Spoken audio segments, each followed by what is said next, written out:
Você sabe que La Casa de Papel é um fenômeno, sobretudo aqui no Brasil. E eu quero trazer esse furor relacionado à La Casa de Papel, essa história, né, que todo mundo fica encantado e ficcionado ali assistindo, para a gente discutir e debater um assunto que está sendo muito debatido dentro de La Casa de Papel. Então, os autores foram muito felizes nesse quesito, tá bom? Então, eu quero, já rendo aqui minhas homenagens, porque eu sou fã de La Casa de Papel, assisti mais de uma vez já todos os episódios e estou ansiosa já pela próxima temporada que vem aí em setembro e eu estou contando os dias, os minutos para poder chegar. Enfim, o que a gente vai discutir aqui relacionado à La Casa de Papel? A temática sobre o machismo estrutural. Gente, o machismo estrutural, ele traz esse nome, né, de estrutural, justamente porque ele está na estrutura da nossa sociedade. Ele está no nosso viés inconsciente. Ele é cultural, foi construído ao longo dos anos. Houve uma construção do que é ser homem e do que é ser mulher dentro do Brasil, do que cabe ao homem, do que cabe à mulher dentro do Brasil. E nós vamos debater aqui sobre alguns episódios, algumas falas de alguns episódios, para provar para você, veja, é da Espanha, né, o La Casa de Papel. Aliás, até preciso confirmar se é da Espanha mesmo. Mas, enfim, e lá o machismo, você percebe que ele impera em vários países. Agora, infelizmente, nós tivemos a tomada pelo Talibã, e do Afeganistão, e você percebe o quanto eles assim estão tolhindo com força, com ênfase, todos os direitos, todo e qualquer direito da mulher. Tudo que naquela cultura houve de progressão, né, de evolução feminista naquele país, caiu por terra com a tomada agora do Talibã. Então, é uma temática que tem que ser debatida, tem que ser trazida à baila toda vez que for possível, justamente para a gente poder abrir, expandir a nossa visão, o nosso campo de aprendizado, o nosso campo de reflexão. A proposta dessa série de vídeos que trata sobre o machismo estrutural e La Casa de Papel, a gente vai usar o La Casa de Papel para você identificar, né, para ficar mais lúdico, para você compreender melhor como isso afeta a mulher e afeta as relações humanas no dia a dia. Então, eu vou começar com aquele que é o tema mais que fica muito em voga durante a primeira temporada, que é a violência doméstica que a inspetora sofre e que é muito criticada, que é muito desconfiada. Ninguém acredita na violência doméstica que ela sofre, que ela sofreu. Pelo contrário, eles descredibilizam, justamente porque ela só toma uma atitude depois que tudo acabou, depois que o casamento dela ruiu, depois que o marido já está com a irmã dela, aí que ela toma uma providência, aí que ela toma uma atitude. E movida, né, segundo o que fala a sociedade, movida pela inveja, pela raiva da irmã dela e do ex-marido, é que ela vai lá e se movimenta nesse sentido. Então, aqui a gente traz o descrédito que a mulher sofre no momento em que ela decide romper, né, tirar as amarras, tirar realmente, né, tirar, como chama isso? Tirar as amarras da boca. Quando ela decide abrir a boca e falar, realmente você percebe o quanto é desacreditada. Eu quero que a gente traga aí todos os casos do Brasil nos quais as mulheres tomaram coragem de ir a público, de falar, de expor esses escândalos sexuais que apareceram.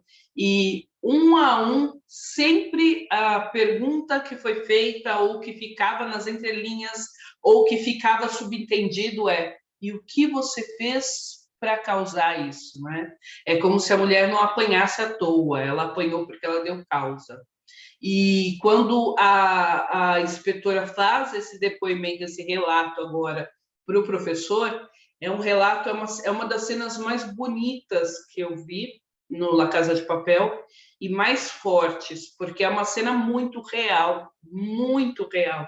Real no sentido da emoção mesmo que ela imprime quando ela faz essa cena, e real no sentido do relato que ela fala de como a gente não consegue acreditar que uma mulher, porque tem uma arma e ela é policial, pode ter sofrido uma violência doméstica.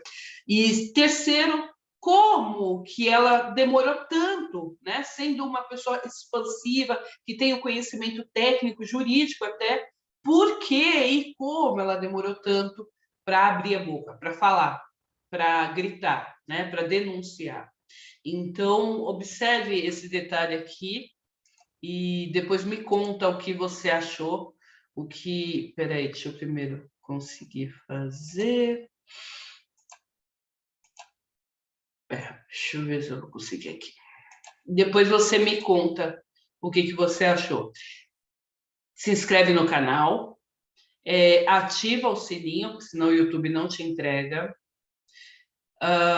Curte, comenta, compartilha, bora debater sobre a estrutura patriarcal, sobre o machismo estrutural dentro da nossa sociedade e vamos debater aqui com a liberdade poética do nosso amigo La Casa de Papel.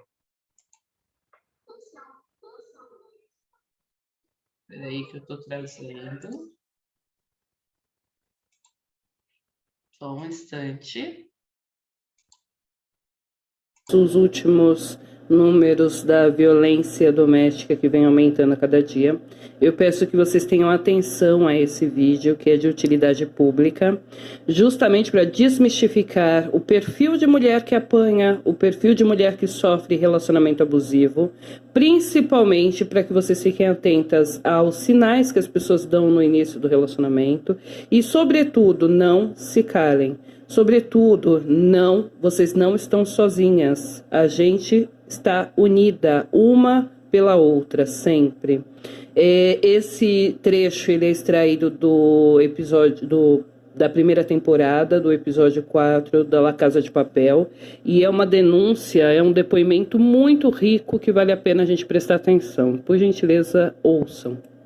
Óculos.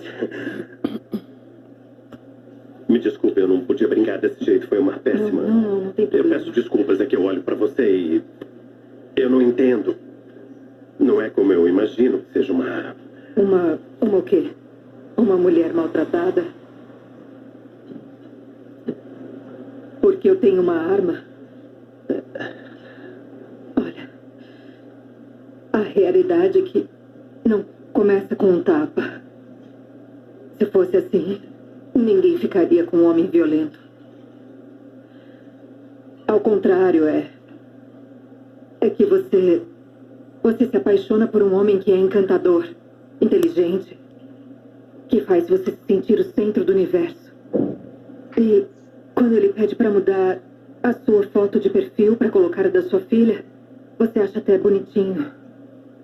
E quando ele fala que é melhor você não colocar uma mini saia para trabalhar, você pensa... eu sou uma mulher que trabalha no mundo dos homens, então, na realidade, ele tá me protegendo. E depois, um dia, ele grita com você. Você não precisa me contar isso. Eu preciso sim. Eu necessito. Olha, é como descer uma escada bem devagar. Como nesses filmes de terror. Tem sempre alguém que desce pro porão e todo mundo pensa, não desce aí, não desce aí. Mas você desce. Então me deu o primeiro tapa. E depois o segundo. E o terceiro. E no fim vem um divórcio. Você fez a denúncia? Não. Ele era um policial. Era o cara mais popular da delegacia e eu só queria que ele sumisse. Eu acho que Eu fiquei com vergonha de me sentar na frente do meu chefe, contar para ele 1 ano e meio de humilhação e violência. Eu tenho uma 9mm no coldre, mas a verdade é que eu não tenho a menor ideia de como cuidar de mim mesma. Não diga isso. Mas o verdadeiro drama começou uns meses depois. Porque a minha irmã se apaixonou por ele.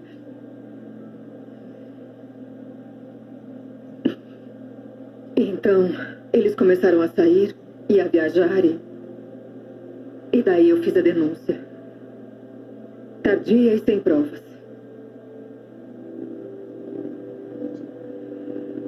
Porque eu não queria que a minha irmã se metesse naquele inferno. Entende? Mas claro, a única coisa que eu consegui foi parecer uma ciumenta patológica fazendo uma denúncia falsa. Olha, a inspetora não fez a denúncia em tempo. Mas denuncia agora que o cara tá com a irmã, né? Mas, Raquel, a polícia... Gente, assistam esse trecho. A série ela fala bastante sobre misoginia, sobre o papel da mulher, o papel do homem. Mas, sobretudo, assim, vamos ter responsabilidade, vamos olhar as mulheres, nós mulheres vamos nos proteger. Homens, olhem as mulheres não como objeto, mas sim como pessoas. Vamos nos unir. Que se você vir ou ouvir algum tipo de violência, por favor, denuncie.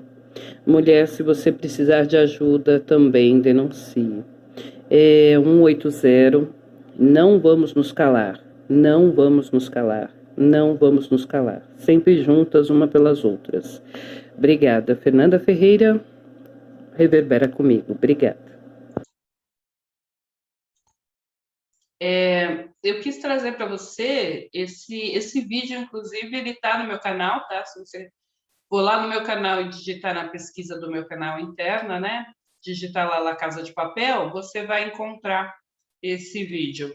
E assim, por que eu já começo com nesse que vai ser uma série extensa, tá bom? Falando, porque La Casa de Papel realmente veio para quebrar, né? Veio para derrubar tabus e derrubar paradigmas, né? Porque além dela trazer surpreendentemente um enredo bem amarradinho, bem feitinho, que prende realmente a nossa atenção, ela ainda discute esses temas tão sutis, tão sensíveis ainda dentro da nossa sociedade. Percebe que quando a inspetora rompe o silêncio, ela é desacreditada porque foi tardio e sem provas, como ela mesma fala. E você observa que, assim, não importa o momento qual for, numa estrutura machista, sempre a pergunta que vai ser: mas você estava com que roupa quando foi estuprado? Mas você se insinuou de alguma forma? Ou, mas você provocou ele para ele ter te batido? Mas sempre a procura por desculpas, por justificativas para que o outro não tenha sido aquele algoz todo, aquele monstro todo que todo mundo está pintando agora, e que o ato dele faz ele ser, né? Isso, eu quero que você preste atenção, e o que a gente vai extrair desse vídeo de hoje é assim: o que faz o machismo se perpetuar ao longo do tempo? É mais do mesmo. O que faz o machismo ser estrutural na nossa sociedade? É mais do mesmo. É a gente perpetuar essa verdade absoluta de que o homem, em qualquer filme, cinema, novela, na vida real, você sempre observa: o homem trai a sua mulher, e aí a esposa descobre, bate na amante e volta com o marido. Isso é machismo estrutural, porque muitas vezes, tá? Porque canalice a gente sabe que tem em todo lugar, não importa o gênero. Mas muitas vezes a própria amante também está sendo enganada. Ela também não sabe que aquele cara é casado, é mau caráter. A gente tem aqui inúmeros exemplos para tratar e para conversar, e a gente vai ter um debate bem longo e interessante sobre isso, porque, na verdade, a gente só muda quando a gente põe luz e identifica que é errado, e identifica as causas por trás, né? Então, no que se baseia o machismo? Se baseia na ideia da monogamia trazida lá pelos feudos, quando você tem que manter o seu latifúndio, né? Quando você tem que manter o seu pedaço de terra. E para você manter o seu pedaço de terra, você se casa com uma única mulher, e aí você mantém o seu lastro familiar, ainda que você tenha seus casos, tal, mas aquela terra, aquele pedaço de terra daquele homem. E naturalmente o homem sai para trabalhar na rua porque a mulher está grávida e ela sempre vai engravidando porque não há contraceptivos lá no passado. Ela vai sempre engravidando, então ela não tem onde trabalhar porque ela tem que cuidar das crianças. Não há quem cuide das crianças. Então, nessa esfera, foi se criando a naturalização da mulher em casa, do homem na rua trabalhando, provedor da casa. Passado o tempo, aos contraceptivos, porém, eles não avançam em tecnologia relacionada ao contraceptivo masculino. Isso ainda é um debate que precisa ser travado, porque é natural para a mulher usar pílula a vida inteira dela, ainda que isso dilacere internamente, porque é uma bomba de hormônios que ela toma pela vida inteira, mas o homem fazer vasectomia é um tabu ainda. Eu conheço alguns homens que já estão conseguindo ter essa conversa em casa, algumas mulheres que já estão conseguindo se posicionar em casa. E aí diz, amigo, por que eu tenho que tomar pílula o dia inteiro, a vida inteira, e você não pode ir lá fazer um cortinho que você sai no mesmo dia andando, ficamos um mês sem transar e depois a gente transa a vida inteira com você gozando bem, né? Por que a gente tem que ficar sofrendo assim? Eu tenho que ficar sofrendo assim, e regulando e contando tabelinha e tomando pílula e pílula e pílula. Então, eu conheço pessoalmente algumas mulheres que já estão tendo esse tipo de conversa e têm tido sucesso, outras ainda não, mas essa conversa precisa existir. É um passo, depois outro passo, depois outro passo. Assim como lá atrás, aquilo que era natural das mulheres, né, que faziam as coisas, mulheres que sempre estavam à frente das famílias eram as mulheres, mas o homem aparece lá como um grande herói. Se você for observar, quando ela fala que ninguém fica com alguém que levou o primeiro tapa no primeiro dia, não fica, não há lastro, né? Não há passado, não há memória afetiva. Agora, quando você está encantada, apaixonada, né? Quando você encontra aquele príncipe que te abre a porta do carro, que te paga a conta do restaurante, que não te chama para um motel no primeiro dia, pelo contrário, te convida depois do outro dia, já marca com você um novo dia que te leva para conhecer a família. Quando você tem esse príncipe, esse tratamento ao redor, incrivelmente você se deixa seduzir, você baixa a armadura, né? Você se entrega. E quando você se entrega, eis que subitamente, surpreendentemente, a pessoa se revela. Quando você já está desarmada, despida, desnuda, a pessoa se revela. E ela se revela no seu pior. Como você ainda tem a memória afetiva, é natural para a mulher levar o susto, né? Não, mas não pode ser. Aí ela mesma busca a justificativa. Não, mas é porque ele estava estressado aquele dia. Não, mas é porque bebeu aquele dia. Não, mas é porque eu realmente estava de risadinha com aquele amigo dele. Não, mas é porque... Não, mas a própria mulher se justifica. Porque, de alguma forma, ela acha que é responsável. No final da fala da inspetora, a própria inspetora fala: não, mas eu não sou capaz. Eu tenho uma arma na mão, mas eu não sei me defender. Ela mesma se sente incapaz, ainda que ela seja uma policial exímia, como ela é. Mas a violência, né, doméstica, a violência machista, ela é tão grande, mas tão grande, que faz todas as nossas forças emocionais, espirituais, mentais, físicas, todas as nossas forças se ruírem, né? Então, a minha proposta para você hoje é assim: que tipo de comportamento você tem tolerado e que não precisa tolerar mais porque ele é primariamente machista? Que tipo de comportamento você, homem, está reiterando e que pode, de repente, mudar hoje? Se você é casado e sua mulher toma pílula todos os dias, que tal ter uma conversa sobre a vasectomia? Que tal pesquisar, consultar alguns médicos sobre a vasectomia, que inclusive é reversível, né? Vasectomia é reversível, entendeu? Que tal? Que tal, se só por hoje a gente se permitir dar um passo, sabe? A minha proposta é essa. Vou voltar com os outros vídeos, tá bom? Me diz aqui o que você achou desse. Reverbera comigo! Gente, me segue no Instagram para mais informações, Fernanda Ferreira Advogada. Aqui no YouTube, coloca seus dados, suas informações também, vamos prosear. Eu estou aqui para a gente crescer juntas, tá? Porque eu acredito de verdade que se a gente fizer um estudo profundo sobre tudo isso que está acontecendo, a gente consegue tomar consciência e da consciência vem a ação, tá? O direcionamento do direcionamento à ação. Consciência, direcionamento e ação. Eu acredito nisso e eu conto com você nessa luta. Obrigada, reverbera comigo, beijos.